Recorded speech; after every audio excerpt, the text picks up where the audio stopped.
अभी हम लोग पिछले सेशन में जो हमने देखा वो विषय कि प्रभु यीशु कैसे चले, मनुष्य के तौर पर, संपूर्ण मनुष्य के तौर पर क्या किए, चले। और ध्यान रखना, खुद का स्व इच्छा है, मुंह से क्या नहीं निकला, झूठ या छल नहीं निकला, तभी ना जाकर हमारे लिए क्रूस पर क्या किए, जान दिए। जान देना अकेला नहीं है, मरे हुए में से क्या भी करना है, जी उठना भी है। मरे हुए में से जी उठना इतना आसान बात है नहीं, कोई भी ऐसे अपने आप जी उठा भी नहीं है। तो इधर प्रभु यीशु का वो चाल, उसके लाइफ ऐसे चल कैसे पाया जिसमें स्वर्ग से आवाज क्या आए, ये मेरा प्रिय पुत्र। उसके लिए सबसे पहले देखा प्रभु यीशु का प्रार्थना जीवन, प्रभु यीशु का वचन सीखना। अब मैंने प्रार्थना में मैं आपको बताया ना, प्रभु यीशु का पिता के ऊपर का डिपेंडेंस हमें चलकर सिखाया है कि हम पिता के सहायता के बिना क्या नहीं कर सकते, चल नहीं सकते। पढ़ लीजिए यूहन्ना 8:32, 8:32।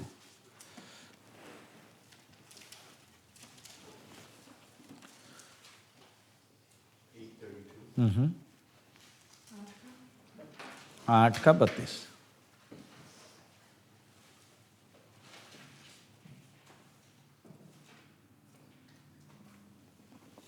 पंजाबी में पढ़ लीजिए। और सच्चाई ਨੂੰ जानोगे ਅਤੇ सच्चाई ਤੁਹਾਨੂੰ आजाद करेगी। इधर लिखा है तुम क्या करोगे, सच्चाई को जानोगे और सच्चाई तुम्हें आजाद करे। उसके साथ साथ आप उसके ऊपर भी पढ़ लीजिए, 29 भी पढ़ लीजिए, 29 से 31 तक भी पढ़ लीजिए। और जैन मैनू घल्लिया वो मेरे संग है, उसने मैनू इकल्ला नहीं छड्डिया, क्यों जो मैं सदा वो काम करदा हाँ ਜਿਹੜੇ ਉਸ ਨੂੰ ਭਾਉਂਦੇ ਹਨ। ਉਹਦੇ ਇਹ ਗੱਲਾਂ ਆਖਦਿਆਂ ਬਹੁਤਿਆਂ ਨੇ ਉਹਦੇ ਉੱਤੇ ਮਹਿਜਾ ਕੀਤੀ। ਤਾਂ ਯਿਸੂ ਨੇ ਉਹਨਾਂ ਯਹੂਦੀਆਂ ਨੂੰ ਜਿਨ੍ਹਾਂ ਉਹਦੀ ਪ੍ਰਤੀਤ ਕੀਤੀ ਸੀ ਆਖਿਆ, ਜੇ ਤੁਸੀਂ ਮੇਰੇ ਵਚਨ ਤੇ ਖਲੋਤੇ ਰਹੋ ਤਾਂ ਠੀਕ ਤੁਸੀਂ मेरे चेले हो। इधर मैं पढ़ रहा हूँ उसका 28 से। तब यीशु ने कहा, जब तुम मनुष्य के पुत्र को ऊंचे पर चढ़ाओगे तो जानोगे कि मैं वही हूँ। मैं अपने आप से कुछ नहीं करता, परंतु जैसे मेरे पिता ने मुझे सिखाया वैसे ही ये बातें कहता हूँ।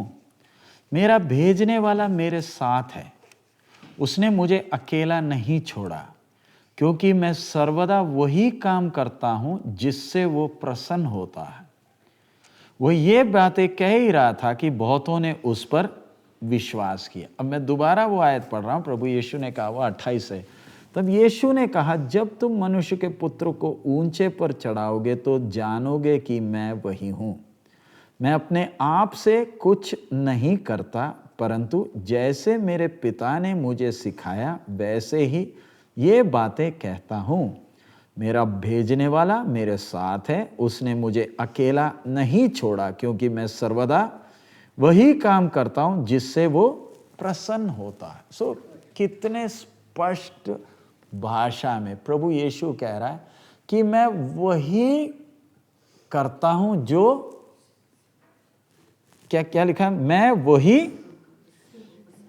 वही करता हूं जिससे वो प्रसन्न होता है। मेरा भेजने वाला मेरे से क्या है, प्रसन्न है। प्रभु यीशु हमारे आगे चलते हुए क्या दे रहा है, नमूना दे रहा है, हमें वो सिद्धांत सिखा रहा। मैं उस सिद्धांत के अनुसार चलूंगा तो मुझे चिंता करने की जरूरत नहीं। प्रभु यीशु ने कहा हुआ एक बात है ना, तुम क्या खाओगे क्या पियोगे उसकी तुम क्या ना करो, चिंता ना करो। वो एक हमसे कहा गया सिद्धांत है। सिद्धांत का मतलब क्या है, मेरा जीवन इस सोच के अनुसार होना है। अभी समझाने के लिए मैं एक साधारण सा उदाहरण आपको बोल रहा हूं। राधा स्वामी वालों के घर आप चले जाओ, उनके खाना में हमें मजा नहीं आएगा। क्यों? ना तो लहसुन है, ना तो प्याज है। उनके खाने में क्या नहीं है? मीट मच्छी नहीं है तो कम से कम लहसुन या प्याज ना हो तो फिर खाने में स्वाद कहां? लेकिन उनका खाना हमारे हिसाब से बिना स्वाद के है, लेकिन उन लोग बड़े खुशी से वो क्या करते हैं? क्यों? एक सोच है, बताया गया ये खाओगे तो गुस्सा, नफरत और ये सब आएगा, तो उन्होंने अपने खाने में भी बदली किया हुआ। समझ में आ रहा? उनको ये सोच जब बताई गई तो उन्होंने क्या कर लिया? हाँ जी, हम आगे से क्या नहीं करेंगे, अंडा, मीट, मच्छी नहीं, लहसुन और प्याज भी नहीं खाएंगे। जो जैनी होते हैं वो तो जमीन के नीचे का कुछ भी, जैन धर्म वाले आलू नहीं खाते, लहसुन नहीं, प्याज नहीं खाते, मूली नहीं, गाजर नहीं, जमीन के नीचे जो भी होता है वो कुछ नहीं खाते। उनके वो सोच को उन्होंने अपने जीवन का एक सिद्धांत बना रखा, इससे आगे पीछे कुछ नहीं। इसी तरह मेरे एक विश्वासी के जीवन में क्या होना? सिद्धांत होना। मुझे किसी बात की क्या नहीं करनी? चिंता नहीं करनी। प्रभु यीशु हमें वो सिद्धांत सिखाया और उस सिद्धांत के अनुसार मैं चलूंगा तो मुझे किसी बात की चिंता करने की जरूरत नहीं। सो इधर हम देख रहे हैं प्रभु यीशु बोलता है मैं अपना कुछ नहीं करता। प्रभु ने आगे भी कहा, वचन में है, मेरा रोटी क्या है? पिता की, मेरा भोजन पिता की इच्छा को पूरा करना। आप इस वचन को जरा समझा दें, एक गंभीर विषय है। मेरा भोजन क्या है? हमने दोपहर को खाना खाया, ये खाना आपको क्या देगा? ताकत देगा ना, तभी ना खाए हैं। उससे शरीर में क्या मिल रहा है? अगर खाना ना खाए हम थके होते। सो प्रभु यीशु कहता है मेरे शरीर को ऊर्जा कौन देता है? मैं जब पिता की इच्छा के अनुसार चलता हूं। हमारे साथ दिक्कत क्या होती है कि हमारी खुद की भी क्या है? यीशु की तरह चलना है तो सिद्धांत क्या है? अपने लिए मरना।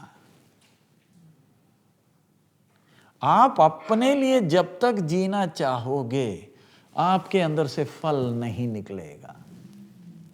आत्मा के फल या मसीह यीशु का स्वभाव आप में से दिखना है तो आपको क्या करना है? क्या करना है? अपने लिए अपने लिए मरने का मतलब तो लेना, अपने लिए मरने का मतलब मुझे अब अपने लिए नहीं जीना। मेरी इच्छाएं, मेरी अभिलाषाएं कोई विषय ही नहीं है। अभी समझाने के लिए मैं कई जगह जाकर उदाहरण बोला, मेरी पत्नी भी इधर है।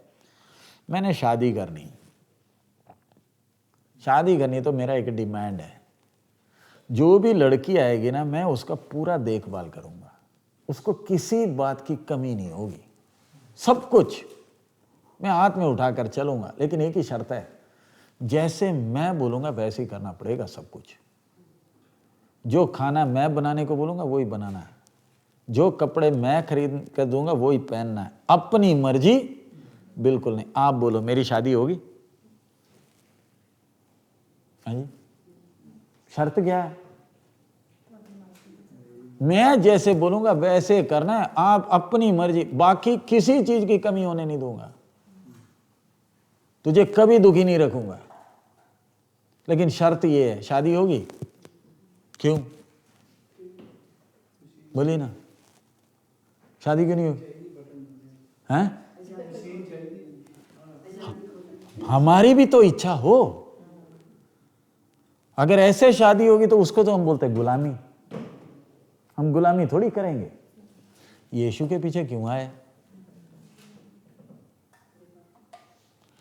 यदि यीशु के पीछे आना हो तो शर्त क्या है? अपने माँ बाप, भाई बहन, किसी को मेरे से ज्यादा प्यार करता है वो मेरा। हम चल क्यों नहीं पा रहे? प्रभु यीशु के जीवन में परीक्षा आई ना, परीक्षा पर जय कैसे पाया प्रभु? हम इधर हारते हैं, हमारी हार किधर हो रही? परीक्षा में हम क्या नहीं कर पा रहे? प्रभु यीशु की परीक्षा। पढ़ लीजिए मरकुस पहला अध्याय, उसका 12। मरकुस 1 का 12।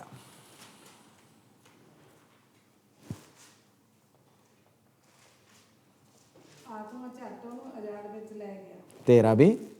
ਅਰ ਅਜਾੜ ਵਿੱਚ 40 ਦਿਨਾਂ ਤੀਕਰ ਤਾਂ ਉਹਨੂੰ ਪਰਤਾਉਂਦਾ ਰਿਹਾ ਅਤੇ ਉਹ ਜੰਗਲੀ ਜਨੌਰਾਂ ਨਾਲ ਰਹਿੰਦਾ ਸੀ ਅਤੇ ਦੂਤ ਉਹਦੀ ਟਹਿਲ ਕਰਦੇ ਸਨ।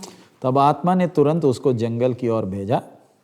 जंगल में 40 दिन तक शैतान ने उसकी परीक्षा की और वह वन पशुओं के साथ रहा और स्वर्गदूत उसकी सेवा करते रहे। सो इधर कुछ बातें मैंने बोला ना, प्रभु यीशु की तरह चलना है तो, चेला बनना है तो 4 बातें होनी। सबसे पहला प्रार्थना का जीवन, नंबर 2 वचन सीखना है, नंबर 3 पिता के साथ क्या चाहिए?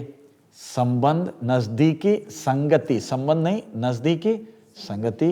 नंबर 4 आत्मा की अगुवाई में चलना। ये 4 हो तो आप बड़े आराम से कैसे चल सकते हैं? जैसे प्रभु यीशु चला, और जो काम यीशु ने किए उससे बढ़कर आप करोगे।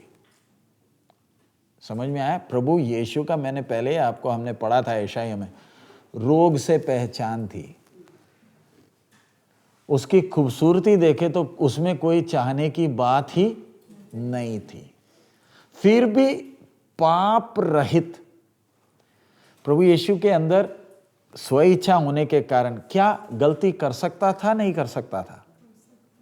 हाँ जी, प्रभु यीशु चाहता तो गलती कर सकता था और माफी मांग सकता था, लेकिन कितना अनुशासन है। क्यों गलती नहीं किया? क्योंकि वचन अच्छी तरह क्या किया? सीखा। नंबर 2 वचन सीखना मतलब परमेश्वर के स्वभाव को अच्छी तरह क्या किया? समझा। प्रार्थना में प्रभु के ऊपर उतना आश्रित है। नंबर 3 परमेश्वर के साथ क्या करता?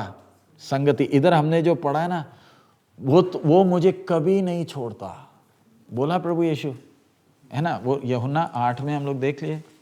मैं फिर दोबारा वो शब्द के लिए मैं वो निकाल रहा हूं।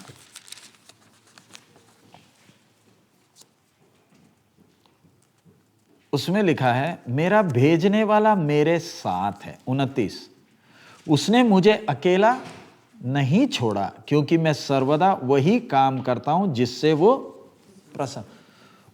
एक ही बार अकेलापन महसूस हुआ, कब? क्रूस के ऊपर लटकते हुए क्या बोल रहा है? हे पिता तूने मुझे, तब तक। यानी सोचकर देखिए, चलने वक्त कितने दिलेरी से चल रहा, क्योंकि किसको एहसास कर रहा? पिता परमेश्वर मेरे साथ। कैसे बोल लेता है पिता मेरे साथ है? मैं तो कभी भी अपनी इच्छा तो मैंने कभी चाही नहीं। हम अपनी इच्छा के पीछे चलने के कारण खोते किसको हैं? परमेश्वर को ना खो रहे हैं। परीक्षा में आप जरा देखें, प्रभु यीशु का हम लोग चौथा बात क्या है? आत्मा लेकर चलता था। प्रभु यीशु को कौन लेकर चल रहा? अब आप बोलिए, हमें आत्मा चला रही या हमारा सोच चला रहा? देखिए ना, दो में से एक। मुझे चलाने वाला प्रभु की आत्मा है या मेरी सोच है? यथार्थ, असलियत। मैं अपने सोच के अनुसार ना चल रहा हूं। मैंने ये करना, ये करना, ये करना, ये तो सब किसकी सोच है? जब मैंने पहले से ही अपना प्रोग्राम बना लिया तो आप बोलो परमेश्वर की आत्मा हमें चलाए कैसे? दिक्कत समझ में आ रही? परमेश्वर की उपस्थिति हम एहसास क्यों नहीं कर पा रहे? क्योंकि मैं तो अपने सोच के अनुसार। और आप दुखी भी क्यों हैं? क्योंकि आपके सोच के अनुसार काम नहीं हो रहे। समझ में आ रहा है? प्रार्थना करने वाला व्यक्ति ही पिता की सोच के लिए अपने आप को क्या करेगा? सौंप सकता। मुझे चलाने के लिए, मुझे हर बात में अगुवाई करने के लिए पवित्र आत्मा परमेश्वर किधर है? मेरे साथ है। लेकिन मैं अपनी बुद्धि का सहारा लेता हूं। वचन में साफ साफ लिखा है, तू किसकी सहारा ना ले? बुद्धि की सहारा मत ले। लिखा है ना, मैं उसमें नहीं जा रहा। लीन नॉट ऑन योर अंडरस्टैंडिंग, तू अपने बुद्धि की सहारा ना ले। लेकिन हमें कितना भी पढ़ ले तो भी हमारी मुसीबत क्या है? मैं किसका सहारा ले रहा हूं? हां, बुद्धि दी है, ये नहीं कि बुद्धि को इस्तेमाल नहीं करना, लेकिन किसका सहारा ना ले? तू अपने अकल का सहारा ना ले, तू मुझ पर क्या कर? भरोसा कर। हम अपनी बुद्धि का सहारा लेकर चलते हैं, जीवन उजड़ जाता है, फिर बैठकर रोते हैं, फिर बोलते हैं मेरे साथ ऐसा क्यों हुआ? ये तो तेरी खुद की सोच थी ना। प्रभु यीशु ने बोला मैं वही करता हूं जो पिता को क्या लगता है। प्रभु यीशु की परीक्षा हमने देखा, कौन लेकर जा रहा? आत्मा ले गया, पवित्र आत्मा लेकर गया।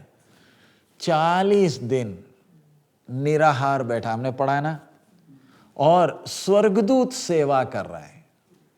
वचन में लिखा है स्वर्गदूतों ने सेवा करने का मतलब क्या है? उसको खाना लाकर दिए? हाँ जी। निराहार बिठाया बोलने का मतलब खाने के लिए कुछ भी नहीं है। अब आप बोलो, एक टाइम का खाना छोड़ना आसान है मुश्किल है? एक टाइम का आसान है ना, लेकिन हमसे एक टाइम का भी खाना, तो 2 टाइम का, एक दिन का, ये कितने दिन? 40 दिन बिठाया। बाइबल में 40 का आंकड़ा क्यों रखा है? वो एक टाइम है जिसमें इतना भूख लग गया है कि अभी पत्थर को भी क्या बनाना।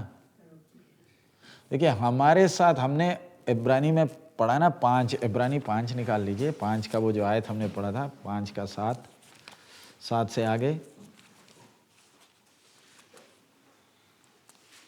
उसका 8 पढ़ लीजिए। 8, पुत्र होने पर भी उसने दुख उठाकर आज्ञा माननी सीखी और सिद्ध बनकर अपने सब आज्ञा मानने वालों के लिए सदा काल का उद्धार का कारण हो गया। पंजाबी में, ਅਤੇ ਉਹ ਭਾਵੇਂ ਪੁੱਤਰ ਸੀ ਪਰ ਜਿਹੜੇ ਉਹਨੇ ਦੁੱਖ ਭੋਗੇ ਉਹਨਾਂ ਤੋਂ ਆਗਿਆਕਾਰੀ ਸਿੱਖੀ ਅਤੇ ਉਹ ਸਿੱਧ ਹੋ ਕੇ ਉਹਨਾਂ ਸਭਨਾਂ ਦੀ ਜਿਹੜੇ ਉਹਦੇ ਆਗਿਆਕਾਰ ਹਨ सदा की गति का कारण होया। इधर ध्यान से प्रभु यीशु का, हम वो तीसरी बात को हम देख रहे हैं, पिता के साथ का संबंध तो हमने देख लिया। चौथी बात, आत्मा की अगुवाई में जा रहा, और इधर हमने पढ़ा दुख उठाकर आज्ञाकारी। इसका मतलब क्या है? क्या प्रभु यीशु आज्ञाकारी नहीं था क्या? हैं जी? पिता का आज्ञाकारी था, उसके पूरे जीवन। मरियम और यूसुफ के भी आज्ञाकारी था। हम लोग के साथ दिक्कत क्या है? अब हम दूसरों का क्या, हमारे बच्चे ही आज्ञा मानना उनके लिए आसान है मुश्किल है? क्यों? हमारे बच्चे, उनको हमारी आज्ञा मानना ही, कुछ बोलते ये करना तो मुंह लंबा हो जाता है या खुश हो जाते हैं। क्यों लंबा हो रहा है मुंह? हमें अपनी मर्जी करने दो ना। और आपको अच्छा लगता है? आपने कुछ कहा और उसने मुंह लंबा किया और कमरे में जाकर बैठ गया। आपने ऐसा क्यों बोला? इधर प्रभु यीशु आज्ञाकारी था, तो इधर क्यों लिखा है दुख उठा उठाकर आज्ञा माननी सीखी? हाँ जी, शुरू से ही आज्ञाकारी है ना, तो दुख उठा उठाकर आज्ञा माननी सीखी का मतलब दुख उठाकर आज्ञा मानने का मतलब क्या है? क्या आज्ञाकारी नहीं है? क्या प्रभु यीशु आज्ञाकारी था? तो फिर दुख उठाने का मतलब क्या है? ध्यान रखना, इधर आती है बात। परीक्षा में स्वर्गदूत आए हैं सेवा टहल करने के लिए। क्यों? शरीर इतना कमजोर हो गया है। उधर हमने पढ़ा है जंगली जानवर हैं, किनके बीच में बैठा है? इतना शरीर कमजोर है कि जानवरों से अपनी क्या नहीं कर सकता, रक्षा। इसलिए संभालने के लिए कौन आए? लेकिन ये रोटी नहीं देंगे। यही स्वर्गदूतों ने एलिया को क्या खिलाया था? तेरे को रोटी नहीं देंगे। हम लोग के जीवन में होता क्या है, एक बात हमने अच्छी तरह समझना। अगर प्रभु यीशु का चेले के तौर पर चलना है तो क्या आपको विश्वास है परमेश्वर के मर्जी के बिना कुछ नहीं होगा? पक्का? जो भी होता है उसके पीछे परमेश्वर को एक उद्देश्य है। वचन में लिखा है ना, जो परमेश्वर को प्यार करते हैं उनके लिए सब बातें भलाई के लिए है ना। तो हमारा सोच क्या है? जो भी होता है वो हमारी भलाई के लिए ही है। सो मुझे लाकर इधर जब बिठाया है, मुझे अपने बारे में नहीं सोचना है। हम मार किधर खाते हैं? हम किसके लिए, किसके बारे में सोच रहे हैं? अपने। इधर आती है दिक्कत हमारे लिए। इधर है गेहूं के तरह नीचे गिरकर मरना। बोलना आसान है, लेकिन मेरे अंदर का समर्पण क्या रहना? मैं अपने लिए मैंने जीना नहीं। आप अपने लिए जियोगे ना तो आपका प्रार्थना भक्ति से कोई फायदा नहीं। समझ में आ रहा? पिता के साथ का वो संबंध का आनंद, प्रार्थना जीवन आपसे अगर होना, ये किताब का खूबी मालूम क्या है? या तो ये किताब आपको पाप से दूर रखेगा, या तो पाप आपको इससे दूर रखेगा। अगर आप अपने लिए जीते हो ना, ये आप सीख नहीं पाएंगे। ये किताब का खूबी है। परमेश्वर के साथ का वो संगति का आनंद अनुभव करना है तो मैंने अपने लिए नहीं जीना। मुश्किलें आसान है, सोचूंगा तो इससे आसान रास्ता तो और कुछ है ही नहीं। मैंने किसके लिए मरना? खुद के लिए मरने का मतलब क्या है? मुझे अब अपने बारे में क्यों नहीं सोचना? क्योंकि मेरे लिए एक सोचता है।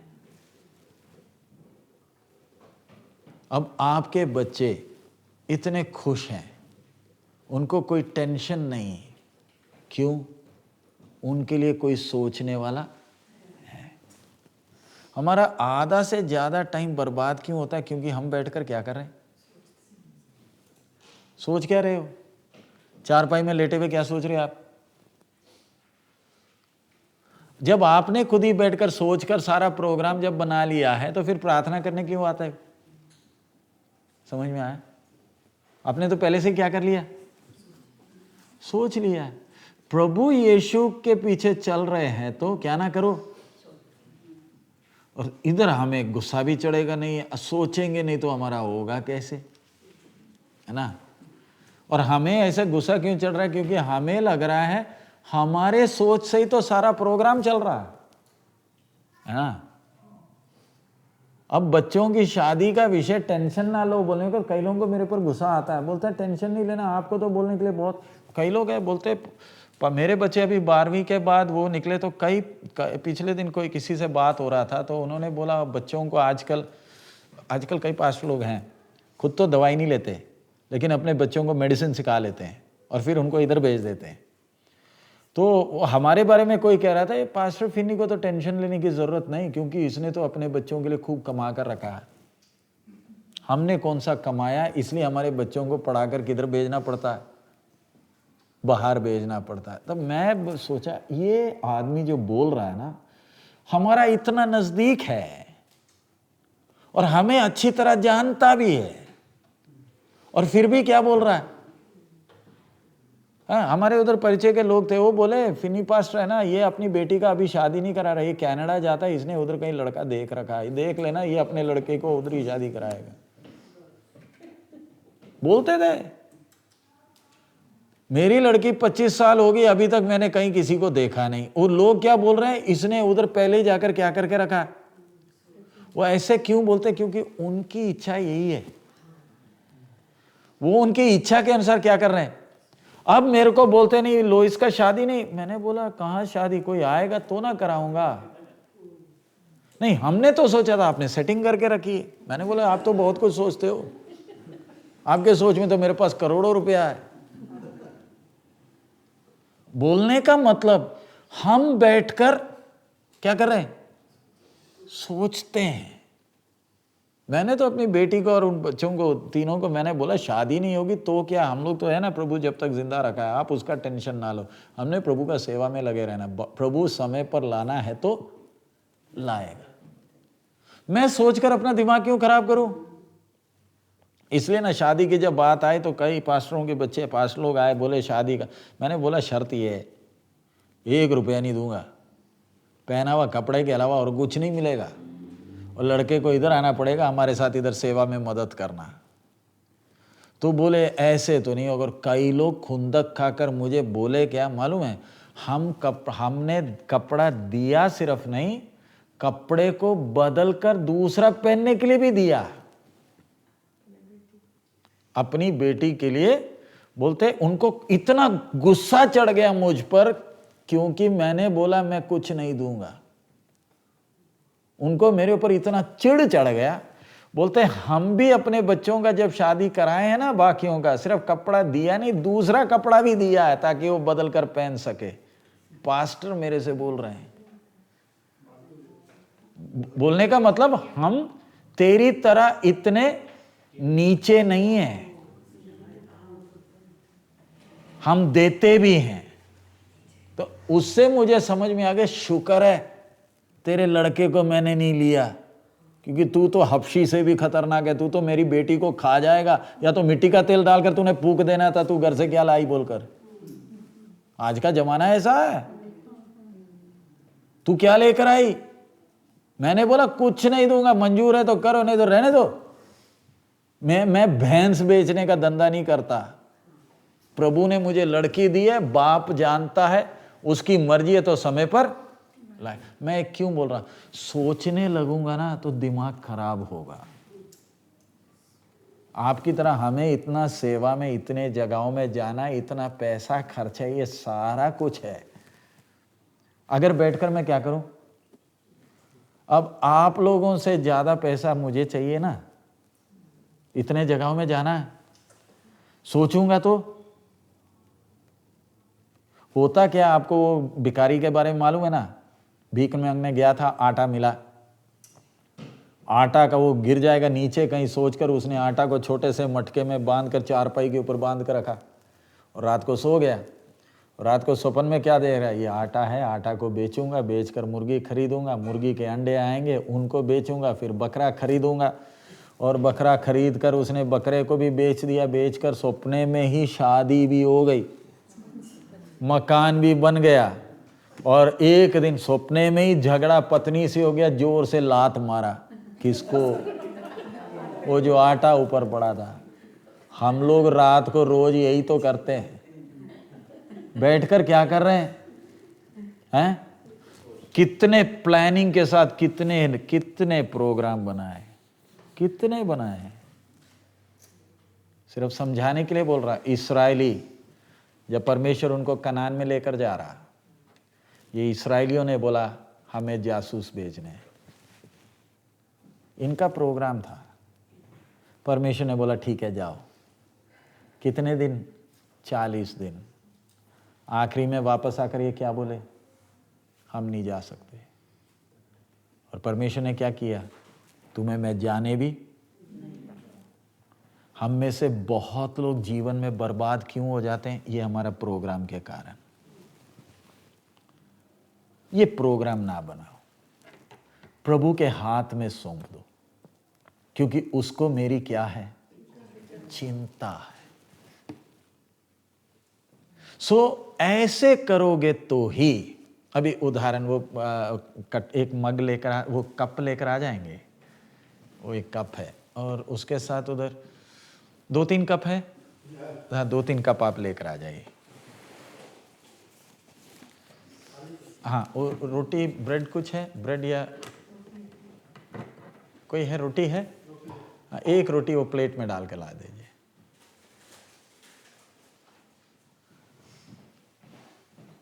अब हम लोग, ये मैं रोटी सिर्फ समझाने के लिए आपको, प्रभु यीशु ने बपतिस्मा के साथ साथ दिया हुआ आज्ञा है ना, ये मेरी यादगारी में किया करो, बोला ना प्रभु ने, जिसको हम बोलते हैं प्रभु भोज। इसे हम भोज क्यों बोलते हैं? इंग्लिश में है तो कम्युनियन या द लॉर्ड सपर, प्रभु भोज। इसे आप भोज क्यों बोलते हो?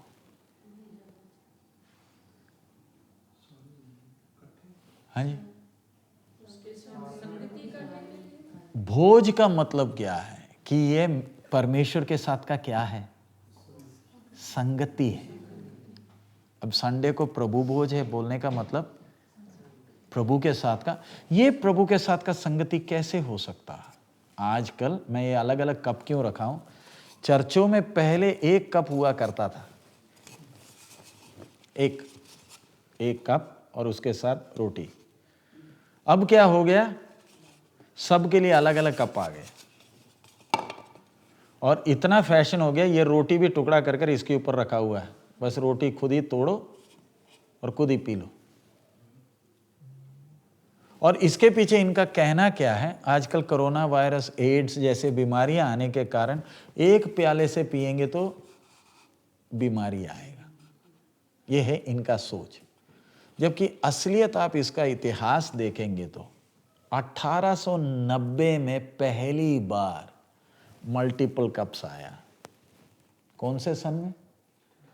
1890 में। उससे पहले सब क्या ही था, एक ही था। ये अलग अलग कप का सिस्टम क्यों आ गया? क्योंकि इन लोगों को लगने लगा बीमारी इससे फैलती है, किसे, एक प्याले से पीने के कारण। उससे बढ़कर एक विषय था, अमेरिका में ये शुरू हुआ। गोरे और कालों के बीच में अमेरिका में बहुत फर्क है। जब प्रभु भोज होता था चर्च में, सबसे पहले गोरा पीता था, फिर काले को पीने देते थे उस बर्तन में से। तो ऐसी मुसीबत को हटाने के लिए इन्होंने क्या कर दिया, काले को दे दो, गोरे को भी दे दो। लेकिन आप इस बात को ध्यान देना, प्रभु के वचन के अनुसार प्रभु के साथ, परमेश्वर के साथ का क्या है, संगति। ये मेरी यादगारी में किया करो, है ना। सो यादगारी होने के बाद ये संगति का अर्थ क्या है, इसमें किस प्रकार का संगति है? देखिए, सबसे पहले अच्छी तरह समझना, कटोरा, एक ही कटोरा क्यों होना। देखिए, कई जगह में भीड़ ज्यादा होने का तो हम और भी कटोरे रखते हैं, लेकिन होता क्या है, एक ही कटोरे से लोग आपस में पीते हैं। आज क्या हो गया, अवतार का कप अलग, पुष्पिंद्र का अलग, रूपलाल का अलग हो गया। मैं दूसरे के कप से पीने को तैयार नहीं, वचन के अनुसार नहीं। हमारे में ये इतना गंभीर कि अपने आप को नहीं जांचोगे तो क्या हो जाएगा, मर भी सकते हैं और बीमार भी बहुत लोग हो गए। अब इधर बताइए, इसके अंदर क्या है, प्रभु भोज के समय इसके अंदर क्या होता है, दाखरस है ना। ये रोटी प्रभु यीशु के शरीर का यादगारी, ठीक है ना। इसमें से हम तोड़ते हैं, जब आपके पास ये रोटी आती है आप इसे क्या करते हैं, तोड़ते हैं। लेकिन इधर आती है बात, आजकल कई चर्चों में सबको लेने का हक है, बच्चे भी ले सकते हैं। कई चर्चों में तो ये रखा होता है आप आकर खुद ही तोड़ कर ले लें। लेकिन वचन के अनुसार यहूदा इस्करियोती भी इसमें क्या नहीं किया, हाथ नहीं बढ़ाया। आखिरी भोज के बाद जब प्रभु भोज की बारी आई तब तक यहूदा को परमेश्वर ने, यीशु ने क्या कर दिया था, भेज दिया था, इसमें नहीं लिया भाग। सो उससे समझ में आता है ये प्रभु भोज सबके लिए नहीं है, ये उनके लिए है जो यीशु के मौत के साथ क्या हो गए, शामिल हुए। इसमें वही भाग ले सकता है जिसका ये समर्पण है, मैं अब अपने लिए नहीं जीता। इसलिए लिखा है अपने आप को जांच कर देखना। 1 कोरिन्थी 11 में हम लोग को पढ़ते हैं। पर ये भोज है, संगति है। ये संगति वही अनुभव कर सकता है जो किसके लिए नहीं जीता, अपने लिए नहीं जीता। हमारे साथ मुसीबत क्या है, अभी समझो कल अब बेटे का शादी है, हमारी सोच क्या है, लड़की ऐसे होनी चाहिए, है ना, उसमें कोई गलती है? लड़का ऐसे होना नहीं, लड़की ऐसे होनी, उसका घर वाले ऐसे, ये ना होता है हमारा डिमांड। ये और हमारे सोच के अनुसार का बंदा मिलेगा नहीं मिलेगा, जब तक नहीं मिलेगा हम ढूंढते रहेंगे, और आखिरी में हमारी सोच के अनुसार का थोड़ा बहुत तो सेटिंग नहीं होगा तो भी कोई दिक्कत नहीं, सेट कर लेंगे। लेकिन ध्यान रखें वो किसकी सोच है, हमारी सोच है। प्रभु की इच्छा को पूछा ही नहीं है। हमें प्रभु का इच्छा चाहिए भी नहीं, कारण प्रभु पर हमें क्या नहीं है, भरोसा नहीं। लेकिन प्रार्थना करते हो जिस पर आपको क्या नहीं है, भरोसा है नहीं। भरोसा का मतलब, संगति का मतलब, अब मुझे अपने बारे में सोचने की कोई जरूरत ही, क्योंकि मैंने अपना जीवन उसके हाथ में क्या कर दिया है। बाकी धर्मों में और इसमें फर्क है, बाकियों में हम गुरुओं को मानते हैं, इधर हमने अपना जीवन एक के हाथ में क्या कर दिया है, सौंप दिया। अब मुझे अपने बारे में सोचने की कोई जरूरत ही नहीं। ऐसा व्यक्ति ही परमेश्वर के साथ क्या कर सकता, संगति कर सकता। अब अगला ये कटोरा, इसके अंदर क्या है, प्रभु यीशु ने कहा यह नया वाचा है। एक ही कप होना जरूरी क्यों? अब आप बताइए, कटोरा जरूरी है या अंदर का दाखरस जरूरी है? दोनों में से जरूरी कौन सा विषय है? इसमें इंपॉर्टेंट कौन सा है, दाखरस या कटोरा? बोलिए। रोटी तो समझ में आ गया, प्रभु यीशु का शरीर। इसमें कटोरा जरूरी सीरियस है या दाखरस सीरियस है? हमारे साथ दिक्कत क्या होती है, हम खून को ज्यादा कीमत देते हैं, सही है, लेकिन प्रभु यीशु ने वो खून दिया क्यों? ये नए नियम का वाचा है। कप किसको दिखा रहा है? वाचा को दिखा रहा। जितना जरूरी कप है उतना ही जरूरी दाखरस है। ये दाखरस उस लहू का यादगारी है जिसके द्वारा क्या बांधा गया, वाचा बांधा गया। परमेश्वर ने मेरे साथ क्या बांधा है, वाचा बांधा है। जब वाचा बांधा है तो मुझे अपने बारे में चिंता करने की जरूरत ही नहीं। हम परीक्षा में फेल क्यों हो जाते हैं? प्रभु यीशु को 40 दिन क्या किया, निराहार बिठाकर कौन आया, शैतान आया ना, और शैतान आकर क्या बोला, ये पत्थर को क्या कर दे। दुख उठाकर आज्ञा माननी सीखी का मतलब क्या है, मैं भूखा रह लूंगा लेकिन अपनी मर्जी नहीं करूंगा। समझ में आ रहा? दुख उठा उठाकर आज्ञा माननी सीख ली। समझाने के लिए मैं बोल रहा, सिर्फ समझाने के लिए। अपने इंडिया के उसके अनुसार लाइट चले जाए, हमारे उधर होता है जब लाइट चले गए ना, लोगों को बहुत गर्मी लगने लगती है, फिर क्या उठा लेते हैं? ऐसी इतनी गर्मी कौन सी है, मरने जा रहे हो क्या? मैं सिर्फ बताया उदाहरण, मुझे मेरा सुख जरूरी है। क्या जरूरी? अब आपके पास कार है, ठीक है, लेकिन ध्यान से, वाटर फ्रंट बस में जाओगे? हाँ जी, आपके पास कार है, वाटर फ्रंट तक जाना है, बस में जा सकते हो? हैं? जा सकते हैं? पैसा बचेगा? आप फिर कार में क्यों जा रहे हैं? कन्वीनियंट बोलने का मतलब, मुझे मेरा सुख। सो मेरे लिए मुख्य बात क्या है? आप अपने सुख के लिए जियोगे तो परमेश्वर के साथ क्या नहीं कर सकते? संगति नहीं होगा। क्योंकि आपके लिए सबसे नंबर 1 क्या है? मेरा सुख। यानी मैं अपने लिए जीता हूं। जो अपने लिए जिएगा वो कभी भी परमेश्वर की आत्मा की अगुवाई में प्रभु का आत्मा चलाएगा ही नहीं। क्योंकि आपके लिए सबसे पहला क्या है?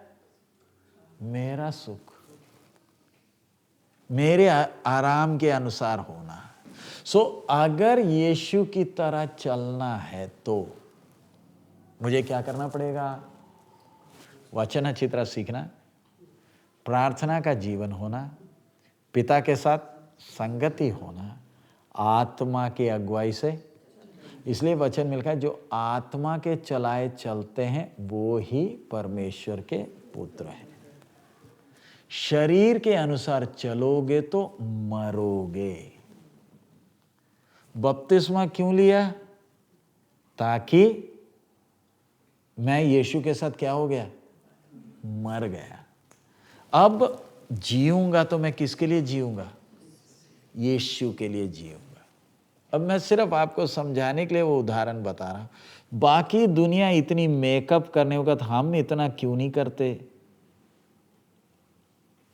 कई लोग करना तो चाहते हैं लेकिन नरक चले जाएंगे सोचकर नहीं करते हैं। करना तो चाहते हैं, ऐसे अपने आप को बचा कर रखे कोई मतलब? व्यभिचार तो मैं करना चाहता हूं लेकिन मेरे को जेल में भेज देंगे सोचकर मैं क्या नहीं कर रहा? मुझे क्या नहीं मिला? मौका नहीं मिल रहा। व्यभिचार तो करना मैं चाहता हूं लेकिन क्या नहीं मिला? मौका नहीं मिला। मैं बोलने का मतलब मेरी सोच। इसलिए बपतिस्मा तभी लेना, अभी हमारा भाई बपतिस्मा लेना चाहता है तभी लो, कोई जबरदस्ती नहीं है। मेरा व्यक्तिगत सोच है ना लो। जो भी बपतिस्मा लेता है उससे मैं व्यक्तिगत तौर पर मैं यही कहता हूं, भैया मेरा पर्सनल ओपिनियन है कि क्या ना लो, बपतिस्मा ना लो। क्यों? फिर आगे को अपनी मर्जी के लिए नहीं जीना। पंगा ये है। इसलिए इतना क्या 10 बार सोच लो क्या करने के पहले, क्योंकि बहुत से लोग बपतिस्मा लेकर आज पछता रहे हैं। कैसे पछता रहे? करना तो चाहते लेकिन अभी क्या करे, बपतिस्मा हो गया। समझ में आ रहा है? एक विश्वासी ये सब क्यों नहीं करता? कारण मैंने ये शरीर किसी को, अब जो भी मुझे देखे उसने किसको देखना? यीशु को देखना। इसलिए मैं दुनिया को देखकर नहीं चलता। मैं किसको देखकर चल रहा हूं? मैं जब ये शीशे में अपनी शक्ल देखता, मेरी एक ही प्रार्थना है, मुझे कोई ना देखे। सो आपने बपतिस्मा लेकर भी, प्रभु भोज में भाग लेकर भी आप मरा हुआ जीवन नहीं बिताते हैं तो क्या आप दोषी ठहरेंगे? बोलिए, मरा हुआ जीवन का मतलब? मैंने अपने बारे में नहीं सोचना, मैंने लोगों को। अब उदाहरण, ये दुनिया इतना मेकअप क्यों करती है? आपको मालूम है जो बड़े बड़े एक्ट्रेसेस वगैरह हैं, ये बाजार चले जाए, अगर इन्होंने मेकअप नहीं किया हो ना, कोई इनको पहचानेगा भी नहीं। कितना कुछ पता नहीं। मैं पिछले दिन एक YouTube में देख रहा था, क्या क्या नहीं, फाउंडेशन और उसके बाद ये सारा कुछ के ऊपर स्प्रे भी मारना पड़ता है, कहीं ये बैन आ जाए। आईब्रो के ऊपर, फिर कलर के ऊपर, क्या क्या नहीं, ये सारा कुछ क्यों करते हैं? बोलते हैं असलियत बाहर दिख जाएगी, इसलिए इसको क्या बोलते हैं? मेकअप, है ना? ऐसे ही बोलते हैं ना, मेकअप। $1 बिलियन इंडस्ट्री है। किसी भी शॉपिंग मॉल में चले जाओ, सबसे ज़्यादा चमका कर रखा हुआ चीज़ कौन सा है? बोलते हैं आपके स्किन के टोन के अनुसार कलर भी है। अरे कलर लगाने से काफ़ी नहीं, इसमें ये तो चमड़े में जो गड्ढे गुड्ढे आए हैं उसमें प्राइमर लगाकर इसको क्या भी करना पड़ता है? लेवल भी करना पड़ता है। मैं YouTube में देखा, मैं बोला देखे तो सही, प्रचार करने के पहले करते क्या क्या है। पहले इसके गड्ढे गुड्ढे भरने पड़ते हैं, बस इतना ही है, रेंग मार लेकर नहीं किया है। गड्ढे, उसके लिए कुछ कुछ शब्द हैं, इसके लिए ब्रश भी अलग अलग हैं। फिर उसके बाद इसके ऊपर डिज़ाइन भी देते हैं। मैं एक क्यों बोल रहा, क्यों कर रहे हैं? बेचारे दुखी हैं। एक विश्वासी मेरे को खूबसूरती देने के लिए एक बदसूरत हुआ है। सच है। वो नंगा क्यों? ताकि कोई मेरे नंगापन को ना देखे। क्या प्रभु ने हम सबको खूबसूरत बनाया? हाँ जी। इसलिए मुझे इसके ऊपर कुछ और करने की जरूरत नहीं। प्रभु एक जीवन तूने दिया, मुझे देखने वाले ने मेरे द्वारा किसको देखना? यीशु को देखना। मैं तो आपको देख नहीं रहा, मुझे नहीं मालूम आपका जीवन कैसे है। अब संडे प्रभु बोझ है, आपने खुद अपने आप को क्या करना? जांच कर तैयार होकर आना। इसमें भाग लेना तो अति आवश्यक, सबसे पहले यीशु को अपना प्रभु कर कर मानना। नंबर 2, पानी में डूबकर क्या करना? बपतिस्मा लेना। बपतिस्मा लेना काफ़ी नहीं, क्या मैं उस समर्पण में आज भी खड़ा हूँ? समझ में आया? मैं अपना उदाहरण, मैं दूसरों क्या, मेरे बाल भी सफ़ेद हो गए, मेरी लड़की का अभी तक शादी नहीं हुई। पिछले दिन एक भाई मेरे से बोलता, पास्टर जी आप डाई के खिलाफ क्यों? मैं बोला डाई कब तक तू करेगा, बाल काले, तेरी चमड़ी पूरी लटकी हुई है, फायदा क्या? बोलता नहीं पास्टर जी आपको समझ में नहीं आता, मेरे बच्चे छोटे हैं, तो मैं जब स्कूल में उनको लेने जाता तो लोग बोलते हैं ये तेरा बूढ़ा आ गया, इसलिए मेरे बच्चों को सोचकर मैंने क्या किया? ये सारा कुछ किया। मैंने बोला भैया कब तक करोगे? मेरी बेटी का शादी नहीं हुआ, मेरे से भी मैं जब बार्बर के पास जाता वो भी बोलता रंग लगा ले। मैं बोला भैया रहने दे, हमारा अंदर का सोच क्या है? मुझे कोई ना देखे। अगर मेरा असलियत दिख जाए, अगर मेरा असलियत दिख जाए, क्या कोई मुझे इज्जत करेगा? बोलिए। हम आज इधर बैठे हैं ना सब, हम सबको हमारा अपना मालूम है ना? नहीं मालूम, लेकिन प्रभु का अनुग्रह है ना कि किसी को हमारा असलियत नहीं मालूम। प्रभु ने अनुग्रह से हमें ढांप कर रखा है ना। इसलिए एक विश्वासी, आपको जेवर अकेला नहीं, एक गाड़ी खरीदी, एक घर हो गया या कुछ भी हो गया, किसी ने मुझे नहीं देखना। इधर प्रभु यीशु, अभी हम लोग प्रार्थना करने जा रहे हैं, प्रभु यीशु के पीछे चलना है तो कितनी बातें? 4 बातें। उसमें हम आखिरी में देखी हुई बात, आत्मा की अगुवाई से क्या करना? मैंने क्या बोलना? हे प्रभु तू मुझे चला। मुड़कर देखें, अभी तक चलाया, आगे भी चलाया। मैंने बैठकर अपना क्या नहीं बनाना? प्रोग्राम नहीं बनाना। मैंने सौंप दिया, और मुझे मालूम है मेरा बुलाने वाला सच्चा।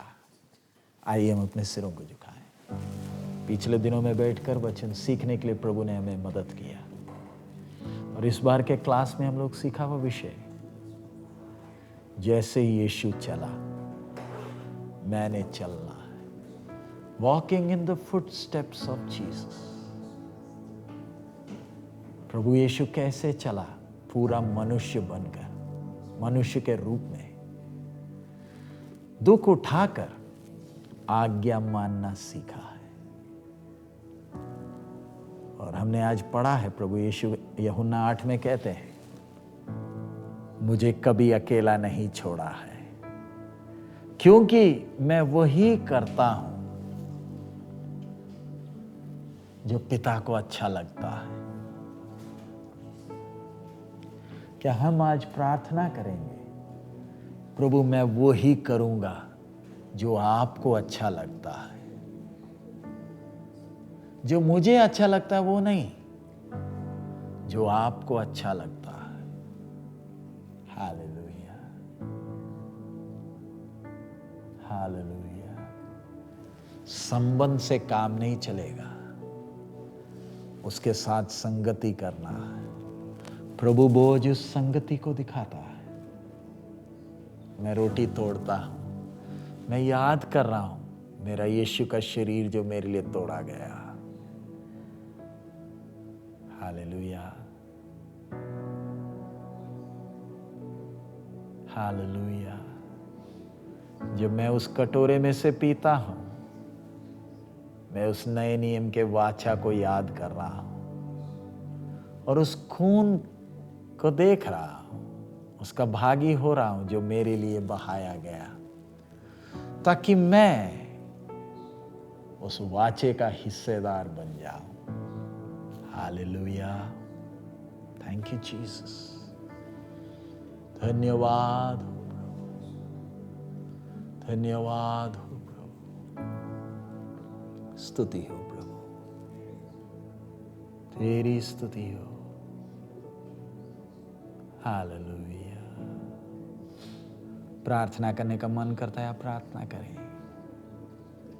प्रभु ने 3 दिन हमें दिया। Hallelujah.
Thank you, Jesus. Thank you, Jesus.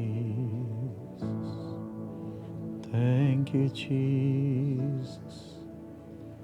Thank you, Jesus. Thank you, Jesus. Hallelujah. Hallelujah. Hallelujah. Hallelujah. Hallelujah. Hallelujah.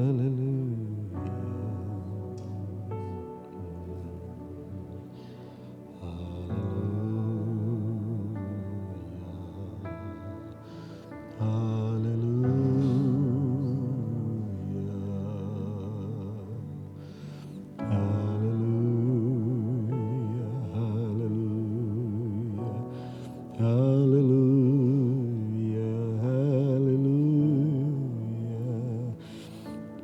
Thank you, Jesus. Hallelujah. Hallelujah. Hallelujah. Hallelujah. Hallelujah. Hallelujah. Hallelujah. Hallelujah. Thank you, Lord. Hallelujah. Thank you, Jesus. Hallelujah. Hallelujah.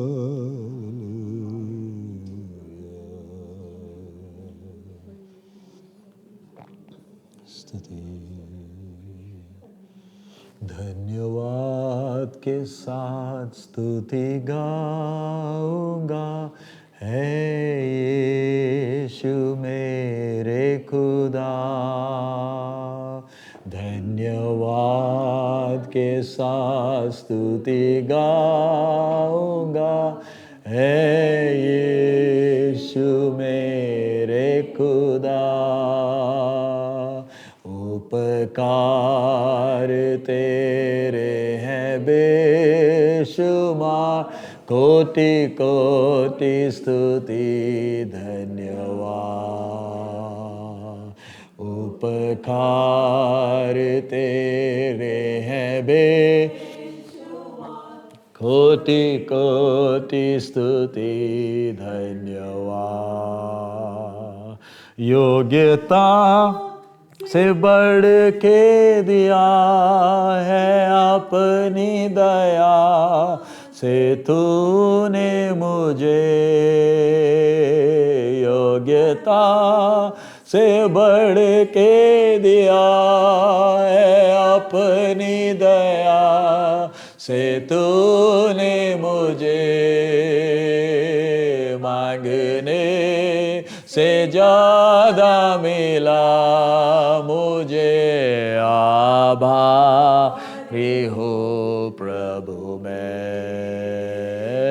मांगने से ज्यादा मिला मुझे, आभारी हो प्रभु मैं। धन्यवाद के साथ स्तुति गाऊंगा, है यीशु मेरे खुदा। धन्यवाद के साथ स्तुति गाऊंगा, है यीशु मेरे खुदा। उपकार तेरे हैं बेशुमार, कोटि कोटि स्तुति धन्यवाद। उपकार तेरे हैं बेशुमार, कोटि कोटि स्तुति धन्यवाद। तू है सच्चा जिंदा खुदा, है तुझ पर ही भरोसा मेरा। तू है सच्चा जिंदा खुदा, है तुझ पर ही भरोसा मेरा। सेवा पूरी करके पाओ इना प्रभु ऐसा दो वरदान। सेवा पूरी करके पाओ इना प्रभु ऐसा दो वरदान। धन्यवाद के साथ स्तुति गाऊंगा, यीशु मेरे खुदा। धन्यवाद के साथ स्तुति गाऊंगा, है यीशु मेरे खुदा। उपकार तेरे हैं बेशुमार, कोटि कोटि स्तुति धन्यवाद। उपकार तेरे है बेशुमार, कोटि कोटि स्तुति धन्यवाद। प्रार्थना करें। हमारे अनुग्रहकारी दयालु पिता, हम आपका धन्यवाद देते हैं। पिछले 3 दिन तेरे चरणों में बैठे और तेरे वचन को सीखने का सौभाग्य दिया। इतना सारा इंतजाम भी कर दिया प्रभु। तेरे पीछे पीछे तेरे पद चिन्हों में चलने के लिए हमें एक एक को मदद कर। तूने हमें अनाथ नहीं छोड़ा है। जिस उद्देश्य से तूने हमें चुना, अपने बुलाहट की गंभीरता को पहचानते हुए इस टेढ़े हटीले संसार में जब हम रहते हैं, हमारा जीवन बहुतों के लिए आशीष का कारण हो। जो भी हमें देखे यीशु मसीह को देखे।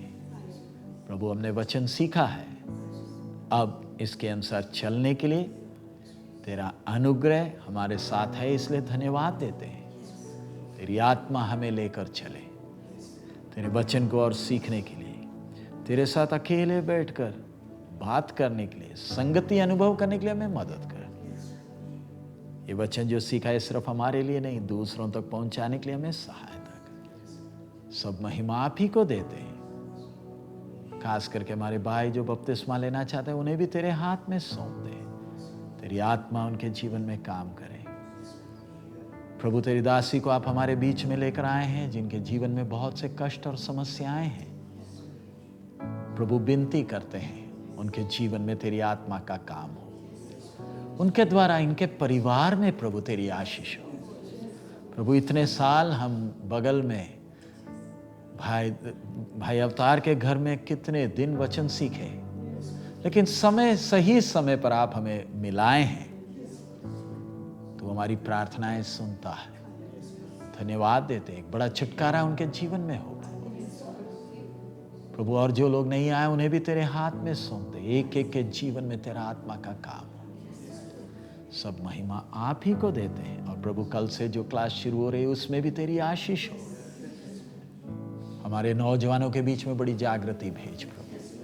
हमारी कलीसिया में बड़ी जागृति तो भेज, और नए नए लोग को इन दिनों में लेकर आ प्रभु। सब महिमा आप ही को देते हैं। हमें किसी और बात की चिंता करने की जरूरत नहीं, क्योंकि तू साथ है।